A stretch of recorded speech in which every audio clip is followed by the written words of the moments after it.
انہوں نے کہا تھا کہ یہ عام ہے جملہ اسمیہ ہو یا جملہ فعلیہ. اب جملہ اسمیہ کی بھی مثال لے لیں. یہ تو جملہ فعلیہ کے مفعول بننے کی مثال دی ہے نا. اب یہاں پر یہ والی چیز میں یہاں پر کاپی کر رہا ہوں سمجھانے کے لیے. ظننت زیدن ابوہ قائم.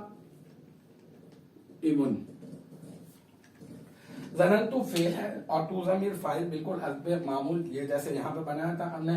اور زیدن جو ہے وہ اس کا مفعول ہے اول. اب یہ والا جو جملہ ہے نا جناب, یہ اس کو میں یوں کر کے بریکٹ میں بھی لے لیتا ہوں آسانی ہو جائے آپ کے لیے. یہ والا جو جملہ ہے, یہ والا جملہ یہ بن رہا ہے اسمیہ.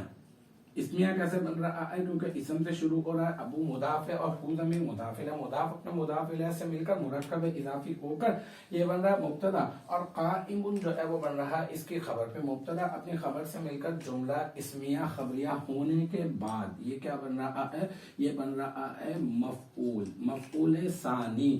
کس کا؟ ظننتو فعل کا. یعنی یہاں پر یہ پورا کا پورا کمپلیٹلی یہ ایک ایسا جملہ ہے کہ جس کا کوئی مفعول مکمل جملہ بن رہا ہے اور مکمل جملہ جو ہے وہ جملہ اسمیہ ہے. اور یہاں پر یہ وہ جملہ اسمیہ فعلیہ خبریہ ہے کہ جس کا کوئی مفعول جو ہے وہ جملہ بن رہا ہے. اور یہاں پر یہ جو جملہ بننے کی مثال ہے یہ کیا ہے؟ یہ بھی جو ہے وہ جملہ فعلیہ خبریہ ہی جو ہے وہ مفعول بن رہا ہے. تو یہ دونوں مثال دے دی کیونکہ انہوں نے یہ کہا تھا کہ کبرا اس کو کہتے ہیں وہ جملہ فعلیہ خبریہ جس کا کوئی مفعول مکمل جملہ ہو. اب یہ عام ہے کہ وہ اسمیہ ہو یا پھر فعلیہ ہو. اور ظننتو جیسے کہ ظننتو زیدن یقوم ابوہ یہ والی مثال, اور ظننتو زیدن ابوہ قائم, وہاں سے اٹھا کر میں نے اس کی یہ والی مثال لے لی. ٹھیک ہے. اچھا اب جو ہے صغرا کیا ہوگا؟ یہ صغرا یہ کہہ رہے ہیں کہ صغرا کبرا تو پتہ چل گیا نا کہ جس کا کوئی مفعول فعلیہ خبریہ ہوگا اور فعلیہ خبریہ میں ہی اس کا کوئی مفعول جو ہے وہ مکمل جملہ بن رہا ہوگا. صغرا کیا ہوگا؟ صغرا وہ جملہ ہوگا. اب دیکھ لیں صغرا یہ والا جملہ ہے, سمجھ لیں اسی کو ہی سمجھ لیں آپ. یہ صغرا ہے, یہ صغرا ہے. کیونکہ یہ نہیں بلکہ آپ اس کو نہ لیں, آپ ایسا سمجھ لیں اس کو کہ وہ جملہ فعلیہ جو کسی مبتدا کی خبر واقع ہو رہا ہوگا. اسی مثال سے سمجھتے ہیں. یہ زید مبتدا ہے اور یہ قامہ فعل, ابو مضاف, ہو ضمیر مضاف الیہ, مضاف اپنے مضاف الیہ سے مل کر مرکب اضافی ہو کر جملہ اس قامہ فعل کا فاعل, اور پھر قامہ فعل اپنے فاعل سے مل کر یہ بن رہا ہے جملہ, اور جملہ فعلیہ خبریہ بن رہا ہے. اور یہ جملہ فعلیہ خبریہ اس مبتدا کی, یہ مبتدا ہے, اس مبتدا کی یہ بن رہا ہے خبر. تو صغرا کیا ہوگا؟ وہ جملہ فعلیہ خبریہ جو کسی مبتدا کی خبر واقع ہو رہا ہوگا. تو اس اعتبار سے تقسیم ہو گئی. پھر اسی میں دو جہتیں ہیں. ایک تو اس میں دو اور مزید قسمیں ہیں, وہ کہ ایک تو ذات وجہین ہو سکتا ہے یا تو پھر ذات وجہین ہو سکتا ہے. یہ میں اس کو جو ہے نا یہاں سے میں اس کو ریز کر دیتا ہوں. اب آپ اس کو جو ہے نا وہ سمجھ لیں. ٹھیک ہے. ذات وجہین کیا ہوگا؟ وہ جملہ فعلیہ خبریہ جس کا کوئی مفعول جملہ فعلیہ خبریہ ہی ہو. اب اسمیہ خبریہ کی قید نہیں لگائیں گے کیونکہ اسمیہ اور فعلیہ اگر دونوں ہو سکتے ہوں تو وہ تو کبرا بنے گا نا. اب یہ کہ وہ جملہ فعلیہ خبریہ کبرا جس کا کوئی مفعول جملہ فعلیہ خبریہ ہوگا, تو جیسے یہاں پہ یہ جملہ فعلیہ خبریہ اس کا مفعول بن رہا ہے تو اس کی وجہ سے یہ ذات وجہین ہے. یہ ذات وجہین جو ہے وہ سمجھ میں آ گیا. اب ذات وجہین کیا ہوگا؟ ذات وجہین سے بالکل یہ سمجھ میں آ گیا تو یہ بھی سمجھ میں آ جائے گا.